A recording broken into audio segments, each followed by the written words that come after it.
ইরানের সঙ্গে নতুন করে সংলাপের ইঙ্গিত ট্রাম্পের, নাকচ করল তেহরান। হরমুজ ইস্যুতে ওমানের সাথে আলোচনা চূড়ান্ত পর্যায়ে, দাবি আরাকচির। গাজায় অব্যাহত দখলদারদের হামলায় একদিনেই নিহত ১৯। হামাস নিরস্ত্রীকরণ চুক্তি ঘিরে ইসরায়েলের ভেতরেই বাড়ছে অনিশ্চয়তা। পশ্চিম তীরে অভিযান জোরদার। পাকিস্তানের খাইবার পাখতুনখোয়ায় থানায় আত্মঘাতী বোমা হামলা, নিহত ১৫, আহত ১৮। পুরো এলাকায় নিরাপত্তা জোরদার।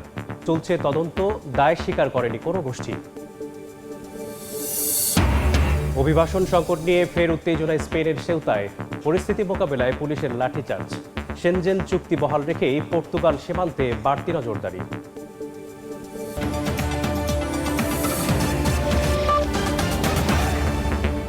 আন্তর্জাতিক সময়ের সঙ্গে আছি আমি মেসবাহুল আলিফ। মধ্যপ্রাচ্যে কূটনৈতিক তৎপরতায় গতি এসেছে। আজ ইরান যুক্তরাষ্ট্রের মধ্যে পুনরায় সংলাপ শুরুর ইঙ্গিত দিয়েছেন মার্কিন প্রেসিডেন্ট ডোনাল্ড ট্রাম্প, যদিও এমন কোনো সিদ্ধান্ত হয়নি বলে অস্বীকৃতি জানিয়েছে তেহরান। এদিকে হরমুজ প্রণালী নিয়ে ইরান ও ওমানের আলোচনা চূড়ান্ত পর্যায়ে পৌঁছেছে বলে জানিয়েছেন আব্বাস আরাকচি। হরমুজ প্রণালীকে ঘিরে নতুন সমঝোতার দ্বারপ্রান্তে ইরান ও ওমান। ইরানের পররাষ্ট্রমন্ত্রী আব্বাস আরাকচির দাবি, আলোচনা ইতিবাচক পর্যায়ে রয়েছে এবং চুক্তি চূড়ান্ত হতে আর বেশি সময় লাগবে না। মন্ত্রিসভাকে আলোচনার অগ্রগতি সম্পর্কে অভিহিত করে তিনি বলেন, দুই দেশের মধ্যে গুরুত্বপূর্ণ অগ্রগতি হয়েছে এবং সমঝোতা এখন শেষ পর্যায়ে। তবে এ বিষয়ে বিস্তারিত কিছু জানাননি আরাকচি। ইরানের পররাষ্ট্র মন্ত্রণালয়ের মুখপাত্র ইসমাইল বাকাই জানিয়েছেন, ওমানের সঙ্গে নতুন একটি নৌপথ নির্ধারণ নিয়ে খুব শীঘ্রই সমঝোতা হতে পারে। নতুন রুট উভয় দেশের জাতীয় স্বার্থ ও নিরাপত্তাকে সম্মান করবে। তবে তিনি স্পষ্ট করেন, এই সমঝোতার অর্থ হরমুজ প্রণালী পুরোপুরি খুলে দেয়া নয়। বাকাই বলেন, প্রণালী কোনোভাবেই যুদ্ধপূর্ব অবস্থায় ফিরবে না এবং জাহাজ চলাচলের জন্য একটি গ্রহণযোগ্য ও নিরাপদ কাঠামো তৈরি আলোচনার মূল লক্ষ্য। এদিকে ইরানের ভারপ্রাপ্ত প্রতিরক্ষা মন্ত্রী সাইয়েদ মাজিদ ইবনে আল রেজা বলেছেন, শত্রুপক্ষের যে কোনো হুমকিকেই তেহরান বাস্তব হিসেবে বিবেচনা করে। তার ভাষায়, প্রতিটি হুমকি ইরানের সামরিক প্রস্তুতি, প্রতিরোধ ক্ষমতা ও প্রতিরক্ষা শক্তি আরও বাড়ানোর সুযোগ হিসেবে দেখা হয়। তাই সম্ভাব্য যে কোনো পরিস্থিতির জন্য দেশটির প্রস্তুত রয়েছে বলে জানান তিনি। অন্যদিকে যুক্তরাষ্ট্রের সামরিক বাহিনী একটি ভিডিও প্রকাশ করেছে, যেখানে তাদের দাবি অনুযায়ী ইউএসএস আব্রাহাম লিঙ্কন বিমানবাহী রণতরী থেকে একটি F-35 যুদ্ধবিমান হরমুজ প্রণালীর ওপর টহল দিচ্ছে। যদিও ভিডিওটির স্থান ও ধারণের সময় স্বাধীনভাবে যাচাই করা যায়নি। বিশ্লেষকরা বলছেন, উপসাগরীয় অঞ্চলে উত্তেজনার মধ্যেই উভয় পক্ষের এই পদক্ষেপ হরমুজকে ঘিরে নতুন করে কৌশলগত গুরুত্বের ইঙ্গিত দিচ্ছে। শিউলি রোজা, সময় সংবাদ। গাজায় যুদ্ধবিরতির নতুন রুটম্যাপ নিয়ে আলোচনা চললেও থামেনি ইসরায়েলি হামলা। গাজার বিভিন্ন এলাকায় দখলদারদের হামলায় একদিনেই অন্তত ১৯ ফিলিস্তিনি নিহত হয়েছেন, আহত হন বহু মানুষ। একই সময়ে পশ্চিম তীর জুড়ে অভিযান, গ্রেপ্তার আর অগ্নিসংযোগের ঘটনা বেড়েছে বলে দাবি স্থানীয়দের। আর যুক্তরাষ্ট্রের মধ্যস্থতায় হামাসের নিরস্ত্রীকরণ নিয়ে আলোচিত চুক্তিতে ইসরায়েল সন্তুষ্ট নয় বলে জানিয়েছে দেশটির সাবেক রাষ্ট্রদূত আলোন পিনকাস। যুদ্ধবিরতির পরবর্তী ধাপ বাস্তবায়নের ঘোষণা এলো গাজা উপত্যকা জুড়ে ইসরায়েলি হামলা অব্যাহত রয়েছে। রোববার মধ্য গাজার দেইর আল বালা এলাকায় একটি গাড়িতে বিমান হামলায় কয়েকজন নিহত হন। ইসরায়েলি সেনাবাহিনীর দাবি, হামলায় হামাসের এলিট নুকরা ইউনিটের কয়েকজন কমান্ডারকে লক্ষ্যবস্তু করা হয়েছে। এছাড়াও গাজা সিটির সারায়া, জাভালিয়া, আল নাসর এবং রিমান এলাকায় ড্রোন হামলায় শিশুসহ বহু মানুষ হতাহত হয়েছেন। অধিকৃত পশ্চিম তীরে অভিযান ও সহিংসতা অব্যাহত রয়েছে। মাসাফের ইয়াত্তা এলাকায় ইসরায়েলি বসতি স্থাপনকারীদের হামলায় বেশ কয়েকজন হতাহত হয়েছেন। বেথলেহেমের পশ্চিমে নাহালিন শহরে 7টি বাড়ি গুড়িয়ে দেওয়ার নোটিশ দিয়েছে ইসরায়েলি বাহিনী। হেব্রনের পশ্চিমে ইদনা শহরের প্রবেশপথে একটি গাড়ি জব্দ করে ফিলিস্তিনিদের চলাচলেও বাধা দেওয়া হয়। স্থানীয়দের অভিযোগ, সাম্প্রতিক সময়ে পশ্চিম তীর জুড়ে অভিযান, গ্রেফতার, অগ্নিসংযোগ ও কৃষিজমি ধ্বংসের ঘটনা বেড়েছে। এদিকে যুক্তরাষ্ট্রের মধ্যস্থতায় হামাসের নিরস্ত্রীকরণ নিয়ে আলোচিত চুক্তিকে ঘিরে ইসরায়েলের ভেতরেই দেখা দিয়েছে নতুন বিতর্ক। ইসরায়েলের সাবেক রাষ্ট্রদূত আলোন পিনকাস জানিয়েছে, এই চুক্তিতে ইসরায়েল সন্তুষ্ট নয়। তার দাবি, গত 48 ঘন্টায় গাজায় হামলা আরও বেড়েছে এবং তেল আবিব আনুষ্ঠানিকভাবে এই চুক্তির বিষয়ে আপত্তি জানিয়েছে। প্রধানমন্ত্রী বেনিয়ামিন নেতানিয়াহুর জন্য এটি বড় রাজনৈতিক ধাক্কা বলেও মন্তব্য করেন তিনি। অন্যদিকে ইসরায়েলের জ্বালানি মন্ত্রী এলি কোহেন বলেছেন, গাজার প্রায় 70% এলাকা নিয়ন্ত্রণে থাকার পর গাজা উপত্যকার পূর্ণ নিয়ন্ত্রণে নেওয়া উচিত। তিনি স্পষ্ট করে বলেন, গাজায় হামলা বন্ধের কোনো চুক্তি হয়নি এবং হামাসের নিরস্ত্রীকরণ ভিত্তিক খসড়া চুক্তিরও বিরোধিতা করেন তিনি। এর আগে জাতীয় নিরাপত্তা মন্ত্রী ইয়াতামা বেন গভিরও একই ধরনের অবস্থান নিয়ে ওই প্রস্তাবকে গ্রহণযোগ্য নয় বলে মন্তব্য করেছিলেন। শিউলি রোজা, সময় সংবাদ। লেবাননে ইসরায়েলি সামরিক অভিযান অব্যাহত রয়েছে। বাতিয়ে গভর্নরেট বিনতে জাবেইল এলাকায় হামলায় লেবাননের সেনাবাহিনীর 5 সদস্য আহত হয়েছেন। এছাড়া দক্ষিণাঞ্চলে একাধিক এলাকায় বাড়িঘর ও বনাঞ্চলে হামলা চালিয়েছে ইসরায়েল। লেবাননের রাষ্ট্রীয় বার্তা সংস্থা এনএনএ জানিয়েছে, দক্ষিণাঞ্চলের টায়ার জেলার আল মানসৌরি ও মাজদালজুন শহরের মধ্যবর্তী আল মাসা এলাকায় কয়েকটি বাড়িতে আগুন ধরিয়ে দিয়েছে নেতানিয়াহু বাহিনী। একই সঙ্গে আলী আল তাহের পাহাড়ি বনাঞ্চলে আগুন লাগাতে ফসফরাস গোলা নিক্ষেপেরও অভিযোগ রয়েছে। অন্যদিকে ইসরায়েলি সেনাবাহিনী জানিয়েছে, 91তম ডিভিশনের অধীনে 401তম ব্রিগেড দক্ষিণ লেবাননে তাদের নির্ধারিত সামরিক অভিযান শেষ করেছে। তাদের দাবি, 8 মাসের অভিযানে হিজবুল্লাহর 1200টিরও বেশি অবস্থান ধ্বংস করা হয়েছে। উদ্ধার হয়েছে 600টিরও বেশি অস্ত্র এবং 60 জনেরও বেশি হিজবুল্লাহ সদস্য নিহত হয়েছে। তবে ইসরায়েলের এসব দাবির বিষয়ে হিজবুল্লাহর পক্ষ থেকে তাৎক্ষণিক কোনো প্রতিক্রিয়া পাওয়া যায়নি। আবারও রক্তাক্ত পাকিস্তানের খাইবার পাখতুনখোয়া। সোয়াত জেলার কাবাল থানায় আত্মঘাতী বোমা হামলায় অন্তত 15 জন নিহত হয়েছেন, আহত হয়েছেন আরও 18 জন। পুলিশ জানায়, থানায় ঢোকার সময় সন্দেহভাজন ব্যক্তিকে থামিয়ে তল্লাশি করতে গেলে বিস্ফোরণ হয়। পুরো ঘটনাস্থল ঘিরে ফেলে নিরাপত্তা বাহিনী। শুরু হয় উদ্ধার এবং তল্লাশি অভিযান। হামলার সময় থানার অদূরে কাবাল চকে চলছিল সন্ত্রাসবাদের বিরুদ্ধে গণবিক্ষোভ। কয়েকশো মানুষ অংশ নেওয়ার সমাবেশে শেষ বক্তার বক্তব্য চলাকালেই বিকট বিস্ফোরণে ছড়িয়ে পড়ে আতঙ্ক। আহতদের দ্রুত সাইদু শরীফ টিচিং হাসপাতালে নেওয়া হয়। এখন পর্যন্ত কোনো সংগঠন হামলার দায় স্বীকার করেনি। উদ্ধার হওয়া এক অসুস্থ অভিবাসন প্রত্যাশীকে ঘিরে আবারও উত্তেজনা ছড়িয়ে পড়েছে স্পেনের সেউতা উপকূলে। পরিস্থিতি মোকাবেলায় লাঠিচার্জ করেছে পুলিশ। সীমান্তে নিরাপত্তা বাড়ানোর দাবিতে মাদ্রিদে মরক্কো দূতাবাসের সামনে বিক্ষোভ করেছে শত শত স্প্যানিশ নাগরিক। এদিকে স্পেনে প্রবেশের চেষ্টাকালে 72 জনের মৃত্যুর খবর প্রকাশ পেলেও মরক্কোর দাবি 11 জনের প্রাণহানি হয়েছে। স্থানীয় সময় রোববার স্পেনের সেউতা উপকূলে আবারও উত্তেজনা ছড়িয়ে পড়ে। উদ্ধার হওয়া এক অসুস্থ ব্যক্তিকে শহরের রেডক্রস ভবনের দিকে নিয়ে যেতে দেখা যায় অন্য অভিবাসন প্রত্যাশীদের। তবে ঘটনাস্থলে পুলিশ লাঠি ও ঢাল হাতে তাদের ছত্রভঙ্গ করে দেয়। পরে ওই অসুস্থ ব্যক্তিকে চিকিৎসা সহায়তা দেয় আইনশৃঙ্খলা রক্ষাকারী বাহিনী। স্প্যানিশ কর্তৃপক্ষ বলছে, সংকটে 1000-এর বেশি মানুষ চিকিৎসা সেবা নিয়েছেন। এমন পরিস্থিতিতে স্পেনের রাজধানী মাদ্রিদে মরক্কো দূতাবাসের সামনে বিক্ষোভ করেন শত শত স্প্যানিশ নাগরিক। সীমান্তে অনিয়ন্ত্রিত অভিবাসন ঠেকাতে সরকার ব্যর্থ হয়েছে বলে অভিযোগ করেন তারা। বিক্ষোভকারীরা সেউতা ও মেলিয়ার উপর স্পেনের সার্বভৌমত্বের পক্ষে স্লোগান দেন। সীমান্তে আরও কঠোর নিরাপত্তা ব্যবস্থা নেওয়ারও দাবি তাদের। অভিবাসী সংকট ঘিরে কূটনৈতিক উত্তেজনার মাঝে সামাজিক মাধ্যমে ইসরায়েল ও ইহুদিদের বিরুদ্ধে ষড়যন্ত্র তত্ত্ব ছড়িয়ে পড়েছে বলে জানায় বিভিন্ন গবেষণা সংস্থা। যদিও মরক্কোর দাবি, সামাজিক মাধ্যমে ভুয়া তথ্য, মানব পাচারকারী চক্র এবং স্পেনের একটি আদালতের রায়ের ভুল ব্যাখ্যা এই গণ অভিবাসনকে উস্কে দিয়েছে। বিশ্লেষকদের মতে, মানবিক সংকটকে কেন্দ্র করে বিভ্রান্তিকর তথ্য ও রাজনৈতিক প্রচারণা পরিস্থিতিকে আরও জটিল করে তুলছে।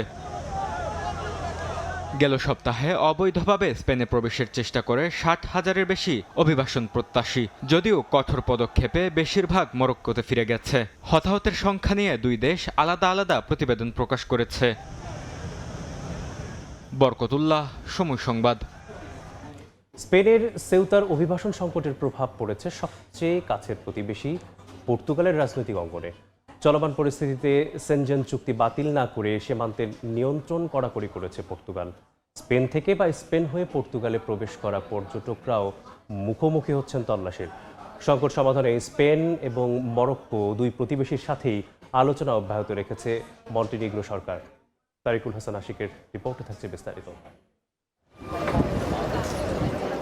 স্পেনে প্রবেশ করলে আর বের করে দেয়া হবে না এমন গুজবে গত কয়েকদিনে সাগর সাঁতরে স্পেনের অধীনে স্বায়ত্তশাসিত অঞ্চল সিউটায় প্রবেশ করে বিপুল সংখ্যক অভিবাসী। মূল ভূখণ্ড না হলেও একসঙ্গে এত অভিবাসন প্রত্যাশীর ইউরোপের সীমানায় প্রবেশকে ঘিরে তৈরি হয়েছে নানা জটিলতা। স্পেনের সঙ্গে সেনজেন চুক্তি সাময়িক স্থগিত করেছে ইতালি। স্পেন ও মরক্কোর সবচেয়ে কাছের প্রতিবেশী হওয়ায় সিউটার অভিবাসন সংকটের প্রভাব পড়েছে পর্তুগালেও। স্পেনের সঙ্গে সেনজেন চুক্তি সাময়িক স্থগিতের দাবিও আসে কট্টর ডানপন্থী ও প্রধান বিরোধী দল থেকে। তবে সিউটায় প্রবেশ করা অভিবাসীরা স্পেনের মূল ভূখণ্ড ব্যবহার করে বা সমুদ্রপথে পর্তুগাল প্রবেশ করতে পারে এমন আশঙ্কায় সীমান্তে কড়াকড়ি আরোপ করে পর্তুগাল সরকার। তবে প্রতিবেশীর পাশে থেকে সংকট মোকাবেলার লক্ষ্যে সেনজেন চুক্তি স্থগিতের মতো পদক্ষেপের পথে হাঁটেনি তারা। স্পেন পর্তুগাল সীমান্তে বাড়তি তল্লাশির মুখোমুখি হচ্ছেন পর্যটকরাও। স্পেনের বর্তমান অভিবাসী সংকটের কারণে পর্তুগাল সরকার আসলে অনেক উদ্বিগ্ন। তারা বর্ডারে অনেক কড়াকড়ি আরোপ শুরু করে দিয়েছে। আমাদের অনেক স্প্যানিশ ক্লায়েন্ট যারা পর্তুগালে আসার সময় অনেক কন্ট্রোলের শিকার হয়েছে। আমরা পর্তুগালে এমনিই চাপের মুখে আছি। এর মধ্যে স্পেনের এই পরিস্থিতির জন্য সামনে আরো কঠিন পরিস্থিতির মধ্যে দিয়ে যেতে হতে পারে আমাদের। সমুদ্র পথে অবৈধভাবে প্রতি বছর ইউরোপে আসতে গিয়ে প্রাণ হারাচ্ছেন বিপুল সংখ্যক অভিবাসন প্রত্যাশী। সিউটা সংকটেও এরই মধ্যে প্রাণ হারিয়েছে ৭২ জন, যাদের প্রায় সবাই মরক্কোর নাগরিক।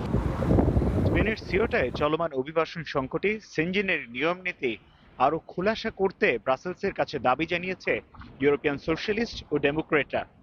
তবে এই সময় দ্বিধাবিভক্ত না হয়ে সম্মিলিতভাবে এই সংকট মোকাবেলার আহ্বান জানিয়েছে পর্তুগাল। তবে অধিকাংশ অভিবাসন প্রত্যাশী এরই মধ্যে নিজ দেশে ফেরত চলে যাওয়ায় দ্রুতই এই সংকটের সমাধান ঘটবে বলে আশা করছে পর্তুগাল।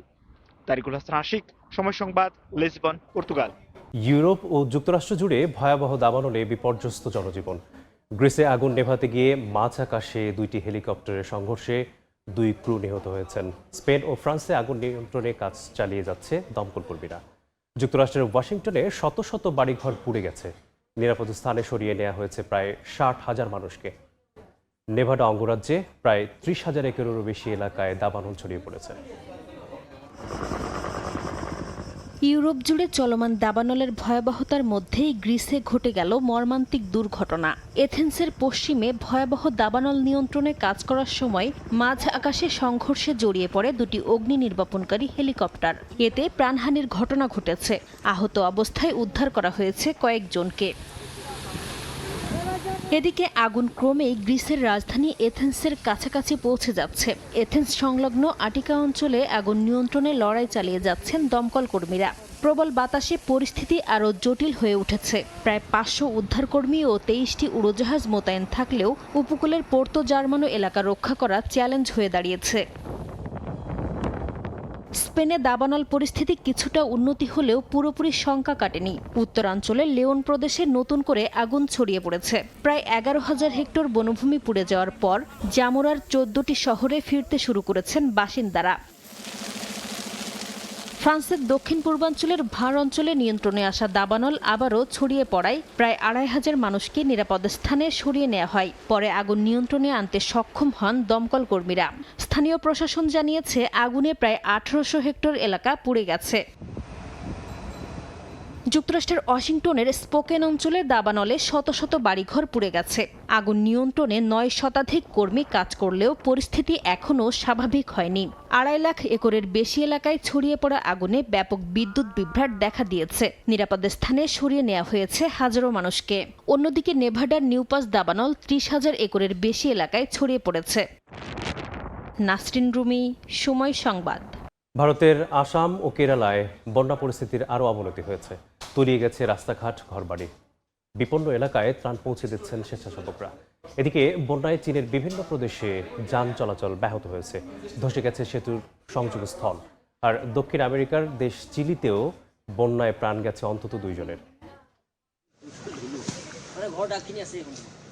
বাড়ির চারপাশে শুধু পানি আর পানি, শুকনো জমির দেখা নেই কোথাও। তাই দুর্গত মানুষের কাছে খাবার, বিশুদ্ধ পানি আর জরুরি ত্রাণ পৌঁছে দিতে ভেলার আশ্রয় নিয়েছেন স্বেচ্ছাসেবীরা। ভারতের আসামের শিবসাগর জেলায় বন্যার পানিতে আটকে পড়া মানুষের কাছে এভাবেই পৌঁছে দেওয়া হচ্ছে ত্রাণ। দুর্গতদের অভিযোগ, পানির তোড়ে ভেসে গেছে ঘরের প্রায় সবকিছু। মাথা গোজার মতো নিরাপদ আশ্রয়ও নেই অনেকের।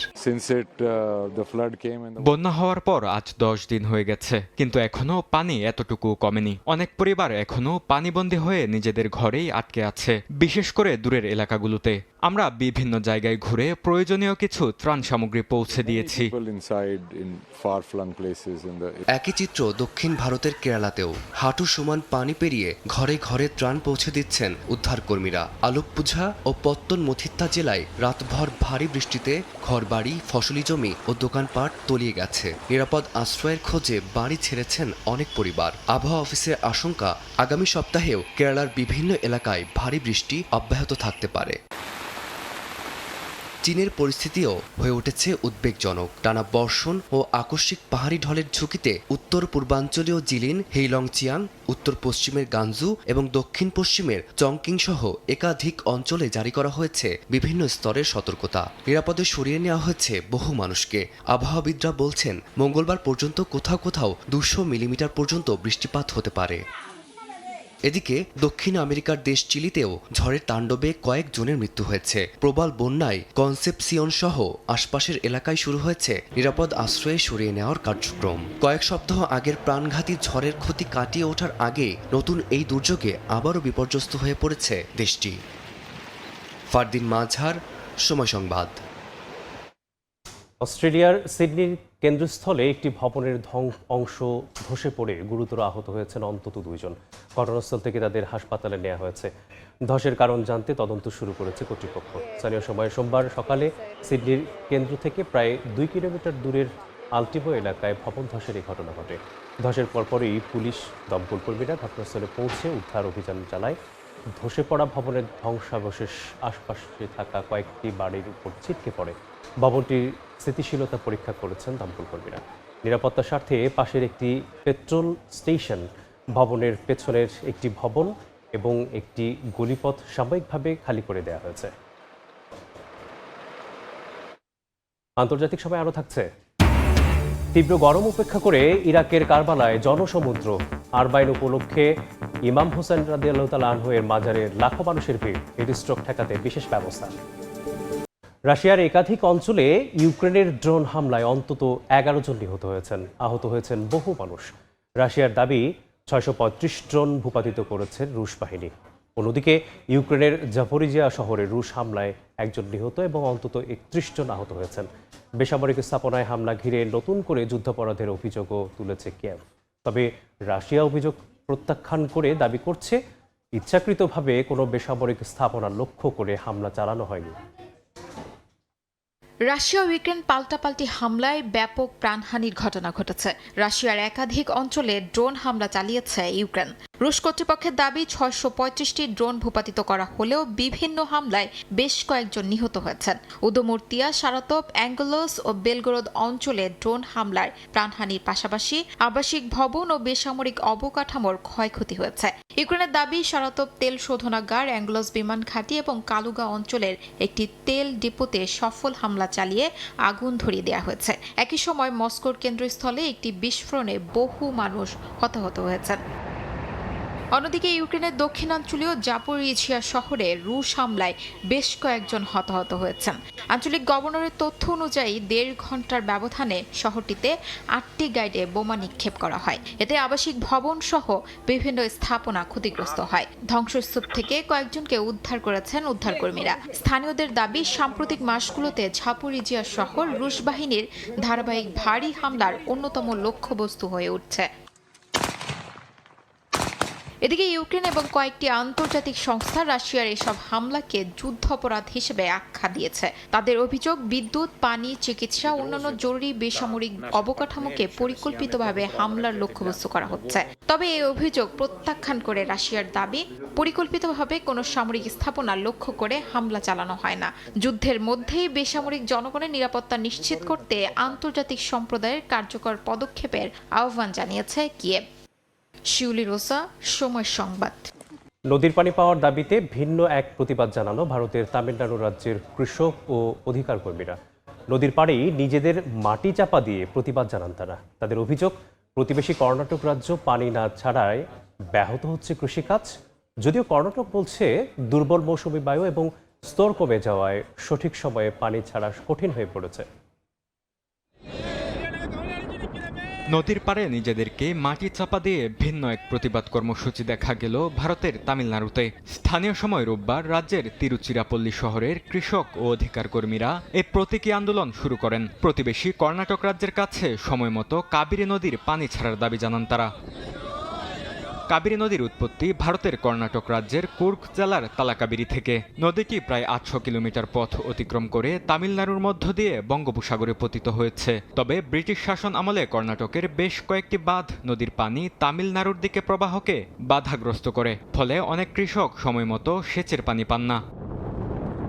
আন্দোলনকারীরা বলছেন, সুপ্রিম কোর্ট ও কাবেরীর পানি নিয়ন্ত্রণ কমিটির নির্দেশ সত্ত্বেও কর্ণাটক পানি ছাড়তে ব্যর্থ হয়েছে।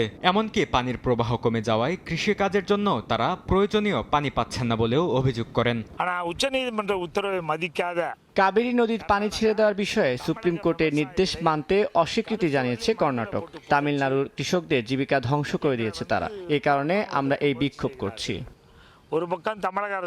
আন্দোলনকারীরা কর্ণাটকের মেকাদাতু বাঁধ প্রকল্পেরও বিরোধিতা করেন। তবে কর্ণাটক বলছে দুর্বল মৌসুমী বায়ু এবং জলাধারগুলিতে পানির স্তর কম থাকায় পানি ছাড়া কঠিন হয়ে পড়েছে। বরকতুল্লাহ, সময় সংবাদ।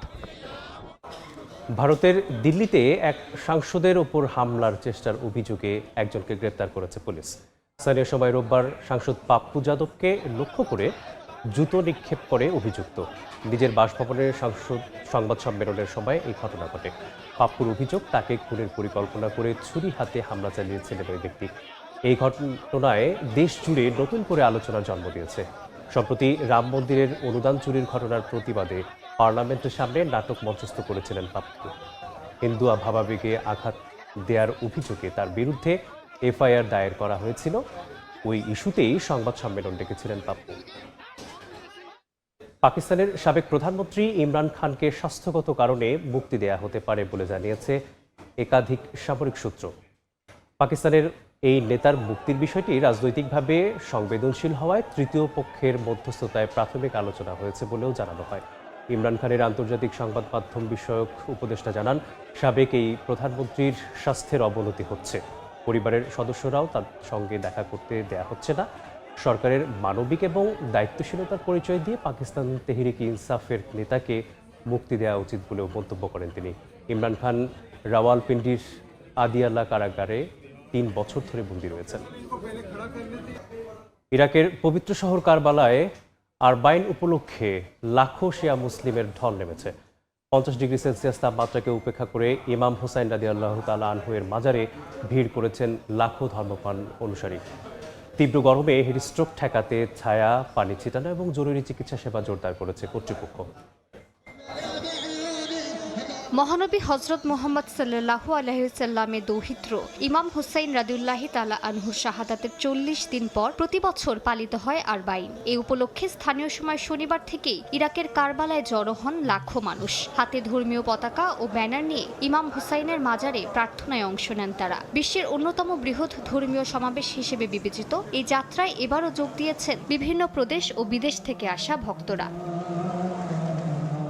তবে এবারে সবচেয়ে বড় চ্যালেঞ্জ হয়ে দাঁড়িয়েছে তীব্র দাবদাহ। শনিবার কারবালার সর্বোচ্চ তাপমাত্রা পৌঁছায় 50 ডিগ্রি সেলসিয়াসে। তবুও ধর্মীয় বিশ্বাসের টানে গরমকে উপেক্ষা করে এগিয়ে চলেন অনুসারীরা। অনেকেই বলছেন এই পবিত্র স্থানে পৌঁছানোর আনন্দের কাছে প্রচণ্ড গরমও তুচ্ছ। প্রচণ্ড গরম ও প্রতিকূল আবহাওয়া, বিশেষ করে মধ্যাঞ্চল ও কারবালার তীব্র তাপদাহ আমাদের জন্য কোনো বাধা হয়ে দাঁড়ায়নি। কারণ শিয়া মুসলিম হিসাবে ইমাম হুসাইন রাদিয়াল্লাহু তাআলা আনহু ও ইমাম হযরত আলী রাদিয়াল্লাহু তাআলা এর প্রতি শ্রদ্ধা জানাতে এই পবিত্র মাজার জিয়ারত করা আমাদের কাছে অত্যন্ত বরকতময় ও মহিমান্বিত একটি ইবাদত। স্বস্তি দিতে মাজারের আশপাশে তৈরি করা হয়েছে বিশাল ছাউনির ব্যবস্থা। বসানো হয়েছে মিস্টিং ফ্যান ও পানি ছেটানোর যন্ত্র। স্বেচ্ছাসেবীরা বরফ ঠান্ডা পানি বিতরণ করেন পথচারীদের মধ্যে। পাশাপাশি জরুরি চিকিৎসা কেন্দ্রগুলোতে হিট এক্সোশন ও হিট স্ট্রোকে আক্রান্তদের দ্রুত চিকিৎসা দেওয়া হচ্ছে। মাজার কর্তৃপক্ষ জানিয়েছে প্রায় ৬২,০০০ বর্গমিটার এলাকা জুড়ে ছাউনির ব্যবস্থা করা হয়েছে। নিরাপত্তা ও স্বাস্থ্য সেবা নিশ্চিত করতে মোতায়েন করা হয়েছে ৩২টি মেডিকেল ইউনিট এবং প্রায় ১,৮০০ জন প্যারামেডিক। তীব্র গরমের মধ্যেও নির্বিঘ্নে আরবাইনে ধর্মীয় আচার সম্পন্ন করতে সর্বাত্মক প্রস্তুতির কথা জানিয়েছে কর্তৃপক্ষ।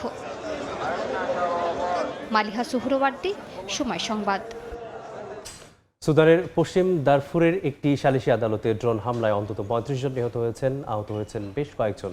স্থানীয় সময় রোববার গারা আল জাওয়াইয়া গ্রামে এ হামলা চালানো হয়। গ্রামটি এখন আধা সামরিক বাহিনী র্যাপিড সাপোর্ট ফোর্সেস RSF এর নিয়ন্ত্রণে রয়েছে। হামলার সময় স্থানীয় সম্প্রদায়ের নেতাদের অংশগ্রহণে সেখানে বিচার সভা চলছিল। প্রত্যক্ষদর্শীরা দাবি করছেন নিহতদের মধ্যে ৪ জন গোত্রীয় নেতা এবং RSF এর 2 কমান্ডার আছেন। জাতিসংঘের তথ্যমতে চলতি বছরের প্রথম 5 মাসেই সুদানের ড্রোন হামলায় ১,০০০-এরও বেশি বেসামরিক মানুষ প্রাণ হারান। শ্রীলঙ্কার কারাগারে দাঙ্গায় 1 জন নিহত ও 6 জন আহত হয়েছে। পরিস্থিতি নিয়ন্ত্রণে সেনাবাহিনী এবং বিশেষ বাহিনী মোতায়েন করা হয়েছে। দেশটির রাজধানী কলম্বোর মাহারা কারাগারে এই ঘটনা ঘটে। হঠাৎই নিজেদের মধ্যে দাঙ্গায় জড়িয়ে পড়েন বন্দীরা। তারা কারাগারের একাধিক ভবনে ব্যাপক ভাঙচুর চালায়। তাৎক্ষণিকভাবে শত শত সেনা সদস্য ও বিশেষ টাস্ক ফোর্সের কমান্ডো মোতায়েন করা হয়। কর্তৃপক্ষ জানিয়েছে অভিযানের পর বন্দীদের আবার নিজ নিজ সেলে ফিরিয়ে নেওয়া হয়েছে। যুক্তরাষ্ট্রের ক্যালিফোর্নিয়ায় অনুষ্ঠিত হয়েছে বছরের অন্যতম আয়োজন বার্ষিক ওয়ার্ল্ড ডগ সার্ফিং চ্যাম্পিয়নশিপ। এবারের প্রতিযোগিতায় অংশ নিয়েছে অভিজ্ঞ অনেক কুকুর। ব্যতিক্রমী এই প্রতিযোগিতা দেখতে ভিড় করেন শত শত মানুষ। প্রশান্ত মহাসাগরের ঢেউ একের পর এক আছড়ে পড়ছে তীরে, আর সেই ঢেউ কেটে মানুষের মতো সার্ফবোর্ডে দাঁড়িয়ে এগিয়ে চলেছে বিভিন্ন জাতের কুকুর। কেউ ভারসাম্য ধরে রাখছে, কেউ আবার ঢেউয়ের সঙ্গে তাল মিলিয়ে পৌঁছে যাচ্ছে গন্তব্যে। প্রতিযোগিতার চেয়ে যেন আনন্দ, মানুষ ও পোষা প্রাণীর অসাধারণ সম্পর্কই হয়ে উঠেছে দিনের সবচেয়ে বড় আকর্ষণ।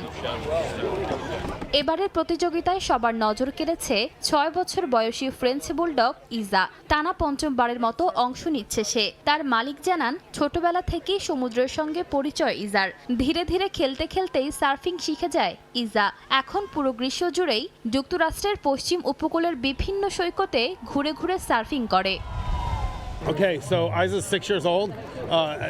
ইজার এখন 6 বছর বয়স। ও যখন 6-7 মাসের ছিল তখন থেকেই আমরা সমুদ্র সৈকতে যেতাম। সমুদ্রের সঙ্গে ওর খুব ভালো পরিচয় হয়ে যায়। পরে আমি একটি সার্ফবোর্ড এনে সুইমিং পুলে রাখি, সেখানে ও ভারসাম্য রাখতে শেখে। তারপর সমুদ্র আর সার্ফবোর্ড দুটো একসঙ্গে মিলিয়ে দিই। এভাবেই সব শুরু।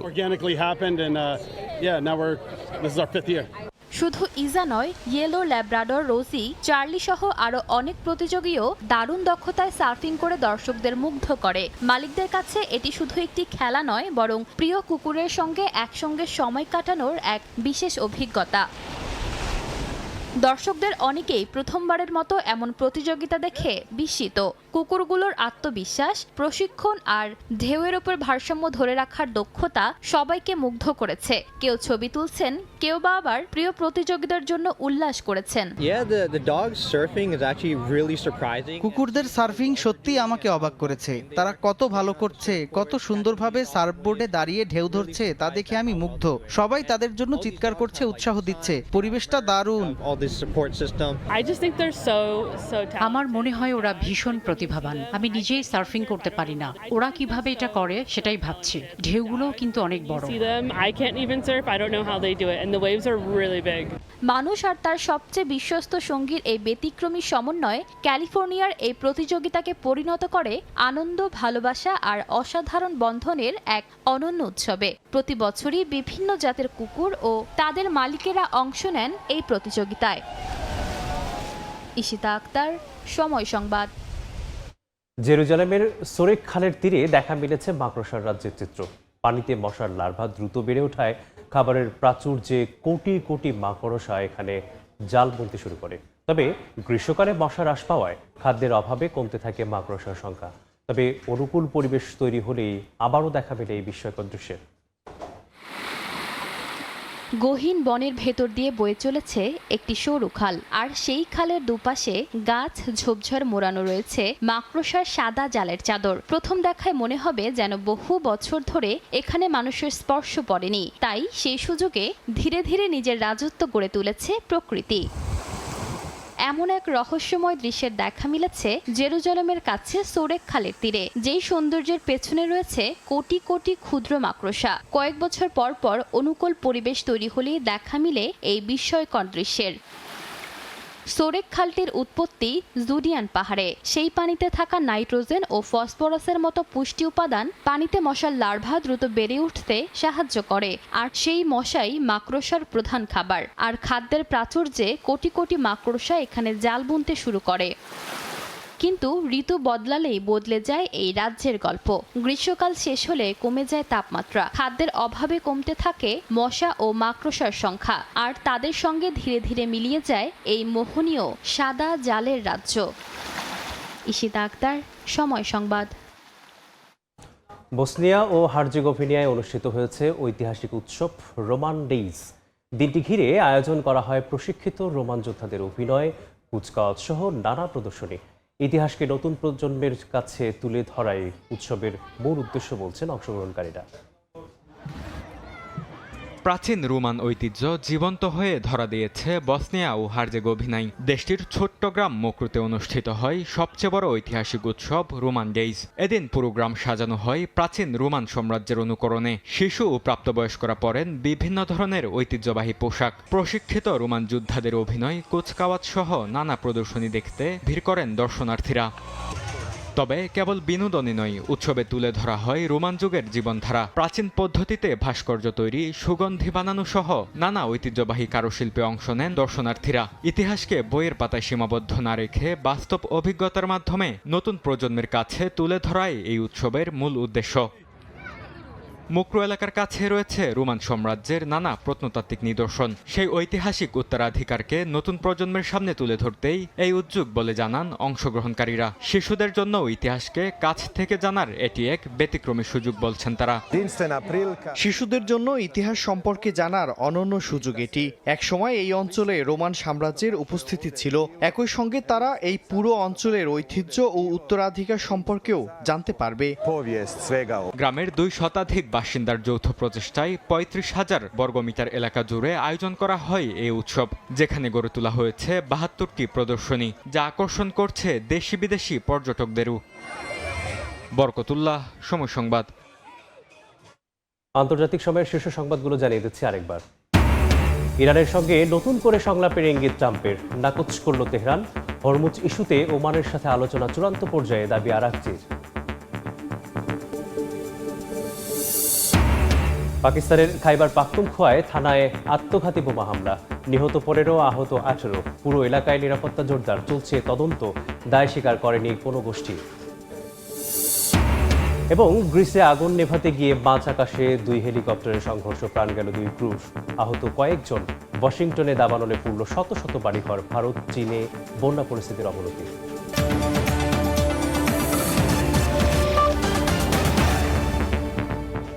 এই ছিল আন্তর্জাতিক সময়ে। এরপর বিকেল 5টার সময় সংবাদ নিয়ে আসছি কিছুক্ষণ পর। সঙ্গেই থাকুন সময়।